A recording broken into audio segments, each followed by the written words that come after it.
Demandez à ceux qui ont un impact. Demandez à ceux qui progressent. Ce sont des combattants, ce sont des guerriers. Nous ne produisons pas d'impact parce que nous souhaitons le faire. Nous produisons un impact en combattant, en subjuguant les oppositions. Dans Exode 3, verset 19, Dieu était celui qui reconnaissait que les entités humaines détiennent la capacité d'entraver l'avancement, même si lui-même l'avait planifié. Il a dit aux enfants d'Israël qu'il allait les délivrer parce qu'il avait entendu leurs cris. Mais écoutez ce que Dieu a dit.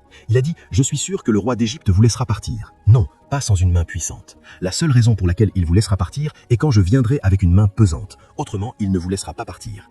Ainsi, Pharaon était un obstacle à l'avancement des enfants d'Israël. Quiconque veut percer rencontrera un Pharaon. Et il doit y avoir une main puissante pour forcer Pharaon à vous laisser partir. Certains d'entre vous espèrent et souhaitent bouger. Vous ne savez pas que le mouvement est une guerre. Personne n'avance par chance. Personne n'avance par hasard. Voyez la naïveté de beaucoup d'échecs. Quand ils voient des gens avoir un impact, ils disent qu'ils sont chanceux. Qui vous a dit que vous pouviez vivre par la chance? Il y a plus de 8 milliards de personnes dans le monde. Même si la chance était une possibilité, quand votre tour viendrait-il? 8 milliards de personnes sur Terre. Vous dites chance, vous croyez en la chance. N'êtes-vous pas un plaisantin? Il y a des forces définies qui, si elles sont déployées, font bouger un homme nonobstant la présence de l'opposition. Et l'une de ces forces, que vous le vouliez ou non, ce sont les éléments humains. Ils voudront vous voir estropiés, ils voudront vous voir détruits. En fait, il y a des gens qui, lorsque vous échouez, sont excités. La Bible dit que l'ennemi ne vous affligera pas et que le fils de la méchanceté ne s'appesantira pas sur vous. Il y a des gens appelés fils de la méchanceté. Leur but est de vous voir échouer. Leur joie est de vous voir frustrés. En fait, quand vous les trouvez excités, c'est que quelqu'un échoue, quelqu'un est sans espoir, quelqu'un pleure, c'est ce qui leur donne de la joie. Ce sont le genre d'entité que la Bible appelle le pharaon.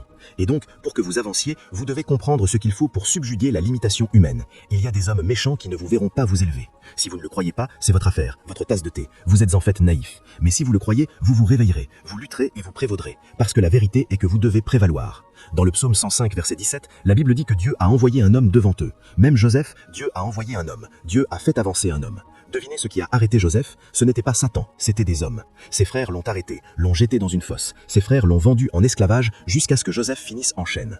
L'homme que Dieu voulait faire avancer, la Bible dit qu'il était lié par des entraves. Il a été mis dans le fer. Ainsi, Dieu voudra faire avancer un homme. Les hommes peuvent arrêter cet homme à moins que cet homme ne se lève. Parce que vous devez coopérer avec Dieu pour que vous puissiez jouir de votre victoire. C'est pourquoi il a dit « Lève-toi, brille. Votre lumière peut être venue, mais si vous ne vous levez pas, vous ne brillerez pas. » Il y a beaucoup de gens aujourd'hui dont les lumières planent au-dessus d'eux, mais ils sont allongés, ils somnolent. Ils sont sur le lit de mort de luxe, les entités humaines. Vous vous battrez ce soir. Vous vous battrez parce qu'il y a une autorité qui vous est donnée pour vous lever contre quiconque veut injustement vous réduire au silence.